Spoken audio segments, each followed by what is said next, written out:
Excellency, it is a great pleasure to welcome you here to Baporo. Thank you. Hello everyone. I hope you're all doing very well. Hello again. How is everyone doing this morning? And hello. Are you all feeling good? We're fine. So how are things progressing here today? Very well, Excellency. It's the Clementine today. We worked a bit yesterday. Oh, really? Well, perhaps that is also true. I was not aware of that. You're doing quite well. That's very good. Everything going That's well really, for you really here? good. Oh, thank goodness. That's absolutely wonderful. We are truly delighted to welcome you here. For me, this is a significant sign of encouragement that will further galvanize all our teams and efforts to ensure that the objectives you have set are fully achieved. We are extremely, truly pleased. We won't be able to add anything further to what the minister has said. Already Go I right won't ahead. be able You to are the continue pioneers our then. celebration. Thank you. We want to welcome you here to the Baporo Agricultural Penitentiary Center. The center was established in 1984 during the revolution and became operational a little later in 86. Initially, this center was established to house individuals who had been convicted, and sentenced to perform agricultural work. It was also intended to serve as a facility for social reintegration. At its inception, 200 hectares were designated to accommodate 80 inmates. By the year 2023, the center had practically lost all of its land area. Only about 22 hectares remained out of the 100 that were exploitable,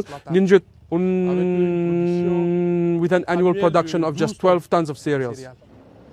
Therefore, commencing in the year 2023, and thanks to your truly insightful vision and your exceptional leadership, we had successfully managed to relaunch all our activities here in Baporo. So, first of all, the usable area that we have today for this current year, we are anticipating approximately 345 hectares. Looking ahead over the next 3 years, we are really hoping to achieve a total of 1,000 hectares. Last year, here, the production was approximately 270 tons that we had produced here last year. This year, the capacity, of course, our real problem that we faced here for receiving the detainees was the holding capacity. There are old buildings here, we'll get to see them for 80 people. So, with this building, whose construction you authorize, we plan to house between 500 and 600 inmates here this year. The opening is scheduled very soon. So here we have a field. It's the dry season, has a 40-hectare cornfield divided into two sections. The first part is already quite well developed. There you go. And the second part is also doing well. We must acknowledge that we have the full support of the Ministry of Agriculture. So that's who installed the pump for us.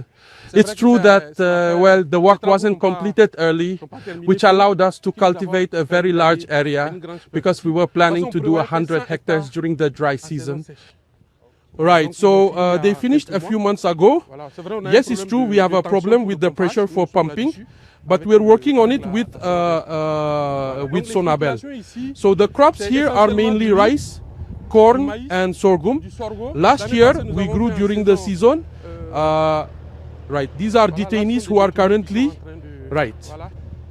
Is everything going all right for you? Okay. Okay, so last year we grew wheat on 10 hectares. That also yielded well. But by the time we finished the pump, the period for planting wheat had already passed. That's why this year we didn't plant any wheat. We also have animal production, cattle and sheep. You have the president of FASO here. This is a great opportunity for you because, as far as I can recall, since this center was established, it's the very first time the president of FASO has set foot here in Baporo. For 40 years, the center has never experienced a period of such vitality as it does today. We extend our heartfelt thanks to the comrade president of FASO for all the good deeds he has done for our country. Furthermore, we are extremely grateful to him because he adopted the TIS law. The TIS law enables us to work. The TIS law allows us to improve our health. The TIS, it helps to shorten our sentences. So this is a great favor for us, the inmates. We are very grateful for it. We are very grateful for it. Furthermore, we thank him immensely because even if we thank him 10,000 times, it still wouldn't be enough because what he has done for the country it's just too much. So we thank him very much. May God bless the nation of Burkina Faso. It's either homeland or death. We will just have to see. I must say I'm very glad to come say hello this morning. You are I'm here, I'm in the process of learning. That's how I see things. It's about restarting a brand new life because prison isn't the end of the world, you know. But at the same time, prison must be humane. We are a society.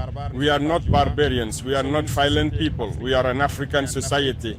And in Africa, the respect for human beings, that must be something intimately and intrinsically linked to us.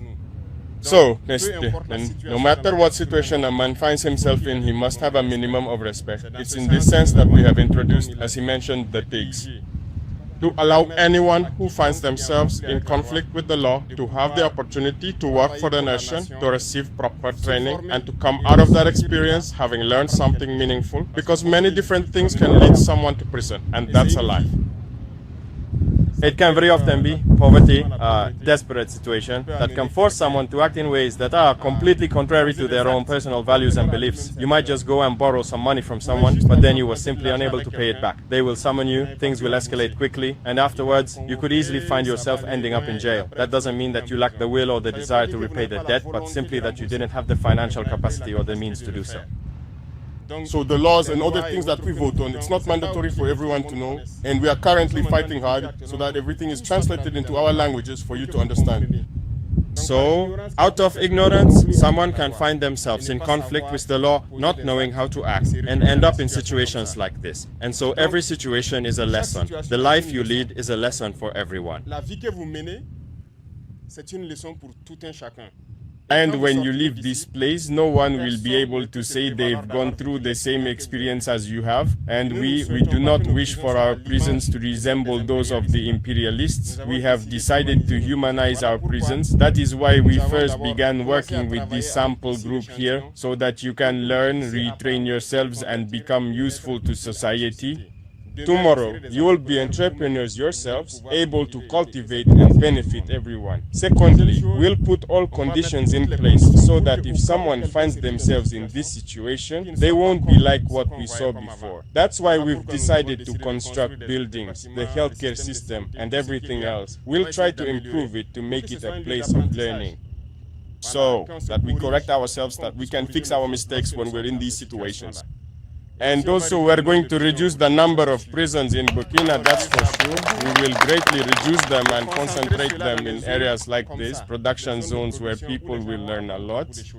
That's agriculture, but there are many other things you learn. It could be mechanics and many other things. So I'm telling you, there's no need to lose hope here. You are learning. So learn, and when you leave, the ministry will do everything to support you, so you can be model citizens of tomorrow. You can advise someone better than anyone else. That is absolutely certain. Because the life that you have lived here and what you've experienced here, you are in a much better position to advise young people than anyone else on this planet. So I wish you all the very best. I wish for you to take good care of your lands, of everything that surrounds you here, to continue to advise each other and all those who will come to join for general community work, so that you may be able to advise them, and that each person can learn, most importantly, and upon your release, become a role model for our society. Thank you. Good luck. May God keep you all in very good health, and may we all meet again, God willing, very soon, to say, look, this person came to Baporo, and here is their business. Okay. That's it. Thank you very much. And the fatherland or death. The fight continues no matter where we are. We also cultivate beans, soybeans, and sesame. We are working on Okay. 320 hectares.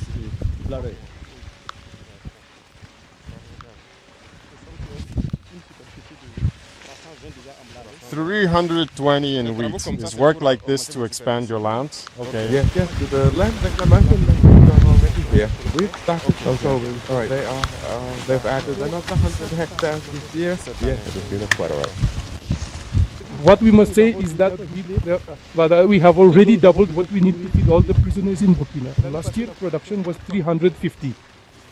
Oh, yes, I see. So what you're saying then is that that's absolutely wonderful, isn't it? And from the 350, 270 of them are from here. It's you. That's wonderful. So as I've already stated, these are the primary growth areas. That's it. And you yourselves are truly the pioneers. I told the minister, we're going to target growth hubs along waterways and such to replicate the model and drastically cut the number of prisons in Burkina Faso. Our goal is 5 major prisons where we'll concentrate our efforts.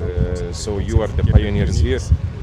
It is you who will be responsible for teaching this procedure here to your fellow GSP colleagues, because let's be honest, not everyone can gain the same valuable experience that you are acquiring here. So this knowledge needs to be disseminated widely, and then we must all get down to work. Because truly we are a society where unless someone is born a criminal or is born a serial killer, I believe that's all the others. If one teaches them the ways of wisdom, they will be able to understand and return to reason. And so these are the kinds of settings where the guys are. They will learn many things here. They flourish, they don't die, because someone who is locked up between 4 walls, they slowly die. We weren't watching over him. And then upon their release, these are individuals you will be supporting. We will establish a system so you can continue to monitor them even after their release. Your ministry must keep tracking them so they can integrate into society. That is all we are striving for. And until then, God willing, we won't talk about prison in Burkina. If everyone has understood why we will inevitably have more, it will just be penalties. Community service. And then, well, that's it. We are capable of creating this kind of society. This dream, we absolutely must make it a reality. It is entirely possible. So I wish you the best of luck, and to all of you, I wish you strength and courage. So please congratulate all the staff for their professionalism and the incredible example you are setting, and know that you are being watched across all of Africa and the entire world. People are wondering how you manage to make prisoners work. In the open air. Outdoors. Many people come to visit us. They want to see our experiments. Many heads of state have called out. They want to see the experiment, especially when they see them working. Even in Ouagadougou's streets, how is this possible? How do we achieve it? So it's a unique experience in the world right now.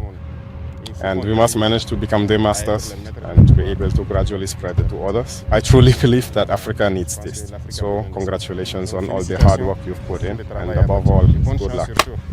Here you are. Thank you very much.